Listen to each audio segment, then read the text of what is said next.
Hey everybody, wow, fall is in the air, and you know what that means. It means football, cooler weather, pumpkin spice everything, and layoffs. Yes, fall is the layoff season. It's the end of the fiscal year for most companies, and that's when you tend to see the most layoffs occurring. So that's what we're going to talk about today. I want to talk to you a little bit about layoffs, the types of layoffs that are out there. And then at the end, I want to talk to you a little bit about how you can become layoff proof. Are you ready to talk about it?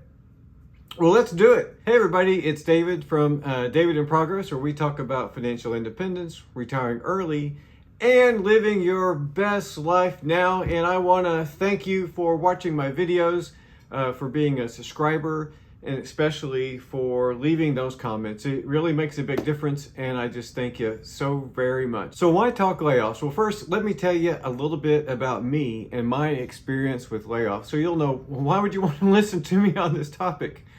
Well, first of all, I was laid off this week a year ago. I got the phone call. My wife and I were on vacation at Teton National Park, and I got a call right before we were going to hike a trail. I have a video about that moment I'll post down in the description. I highly encourage you to watch it. But up to that point, I've been around the layoffs for basically most of my career. And that career was with Sprint, and Sprint was bought out by T-Mobile, so I ended with T-Mobile. During the Sprint time, most of it, I was a manager, a people leader, and I experienced at that role more than 20 layoffs. There was at least a year that I recall where there were 2 layoffs in 1 year.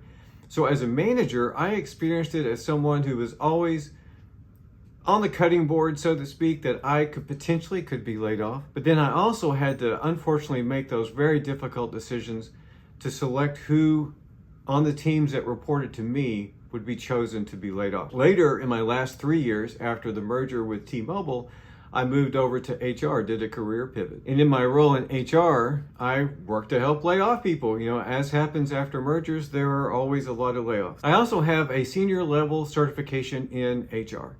So my perspective on layoffs is a little different than you might hear. I have a bit of an insider view, and that is as a leader and also someone as in a human resource. In your path of financial independence, understand that you are working for yourself.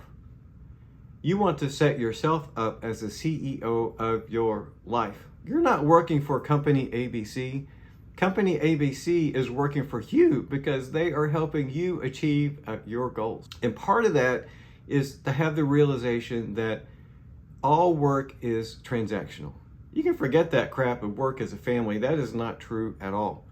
You are there to provide a return to the company, and that is the whatever service that you're doing, that it returns a value to the company that allows the company to make a profit. And in return for what you're doing, the company is going to give something to you. And that is pay, benefits, hopefully a good work environment, all those things. At the end of the day, your relationship with that company and that company's relationship with you is simply transactional. So why let that company control your attitude and your life? Be the CEO of your life. Now, I always in my HR and my management role found it just incredible that I'd meet people and I would coach and talk to people. You know, 2 people working the exact same job. Person A hates their job. You know, they talk about how terrible it is, how they don't like their boss, they don't like what they're doing, and it's just terrible, terrible, terrible. Person B, same job, loves the job, is happy with the boss, is happy with how things are going, and totally different. 2 people, 2 different results. Well, that is because the other person had a great attitude about what they're doing and knew how to position their life in order to be a success. The doom and gloom person over here who thought everything was terrible, typically their life reflected that in a lot of different ways. So if you are the CEO of yourself, as Stephen Covey says, successful people are not controlled by the weather, they create their own weather. And that is probably the number one thing you can do to make yourself layoff proof. So when I think about layoffs, there's basically two kinds. I call the first kind the low-hanging fruit, and the second is the position elimination. The low-hanging fruit is the one where it's getting towards the end of the fiscal year. The company has some fluff and they need to just cut out some layers and get rid of some of that extra expense so that they can, boost that ever important stock price. During the low-hanging fruit time layoff, people that lose their positions tend to be low performers, people in positions that, the team maybe is too large, they need to pare that team down, and troublemakers, so to speak. So how do you prevent being one of those who get laid off during this time? Well, the number one thing is to be a recognized top performer. So if you want to avoid being laid off during low-hanging fruit season, you want to be the best of the best. And I don't mean just the best of the best on your team. I mean recognized as the best of the best within your organization. Make sure that you are constantly working with your boss to improve, that you are talking to that person on how can I be the high performer on the team? What can I do to be recognized and then also to live the life of a high performer? This, of course, not only benefits you in layoff season, but it will benefit you in promotions and raises and all those good things. What I found in my role as a manager is that many people thought they were the high performer, and really in the manager's eye at least, or in the organization's eye, they were not. And that where it becomes even extra critical to make sure that you're having that conversation, that your written performance reviews reflect that high performance. When that manager submits someone to be laid off, those performance ratings matter. HR, legal is going to look at those, and if you choose someone that the manager wrote down, if the manager chooses, that is, someone who on their performance review said that they were stellar, and then suddenly they're choosing to lay them off, legal is going to ask, why in the world are you doing this? And a good HR person is going to ask that question as well. The other thing is culture. I have always been one of those drink the Kool-Aid, wear the shirt kind of people. I'm one of those that always cheered for the company and cheered for employees, all those things, even though I knew in the back of my head it could all end at any moment. So you not only want to be the person who drinks the culture Kool-Aid, you want to be the one who makes the Kool-Aid. And by that, I mean a person who is leading the culture, who's got the smile on their face.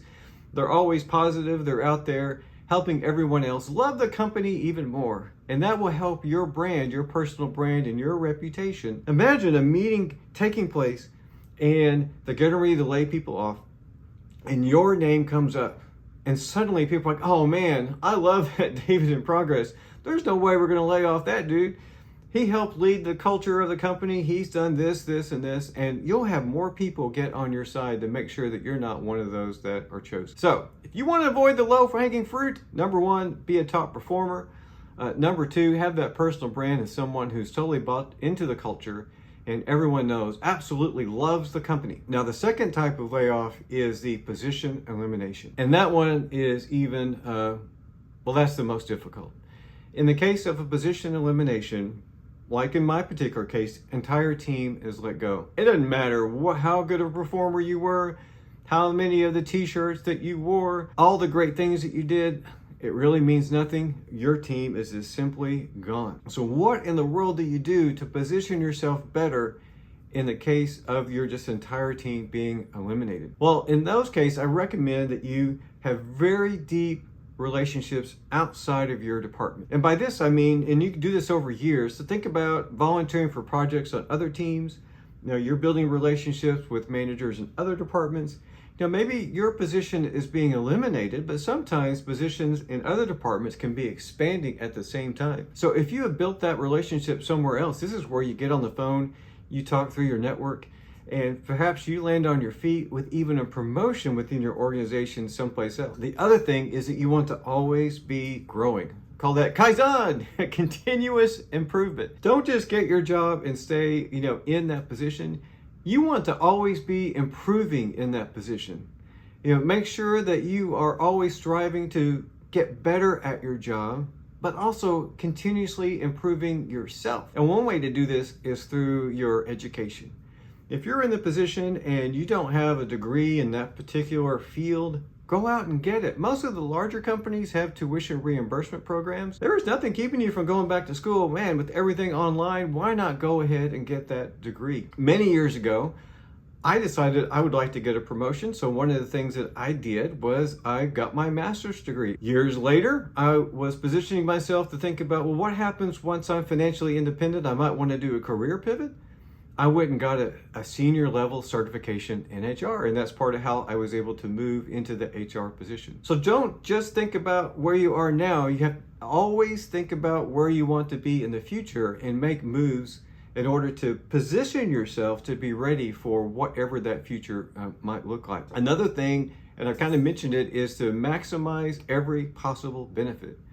While you're working, make sure you get that tuition reimbursement. Make sure you're maximizing other benefits. If there's some type of skill training you can go to, conferences, things to build your resume, do that as you are going along. Another thing is to apply for other jobs. You may not want to actually go leave the company, but always, it's a great idea to look at whatever job you have now and go out externally, read job postings on that, look at the requirements, and hey, maybe even apply for some positions at other places and go through the interview process. It'll really help build those skills for the just in case time where you decide to leave. The last thing, which is the purpose of this channel, is to become financially independent so that work is optional. That was always our goal here in my family, is to get to a point where work was optional. And I can tell you, even while you're still working, once you reach that point, man, that job becomes so much more fun when you're going in every day and knowing that you don't really have to be there, that your savings is such, that your no debt is such, that at any moment you could walk out and have that smile. When you do get the call, like I got the call, there was no stress. I was like, oh, okay, thanks. Because getting laid off, specifically getting laid off and walking out in 2024, was my all along goal. So I was very thankful for that phone call. I had confidence and I had a plan of what to do once I left the organization. I want to hear from you. Do you work in a high layoff environment? Are you someone that has that constant fear that my job could end at any time? What is that like? What are you doing to make sure that you're in a good spot, that no matter what happens, whenever the layoffs come, that you are going to be okay, and you're either going to, be that person who's not laid off because of the low-hanging fruit, or if you're that person who's in the position that has been eliminated, that you have options. I'd love to hear from you on what your strategy is. Happy anniversary to me. Happy anniversary for the 1 year since I got that phone call. I hope you stick around the channel when I get to my actual termination date, which was December 4th of 2023. I'm going to do a video about what it has been like to be early retired for this full year.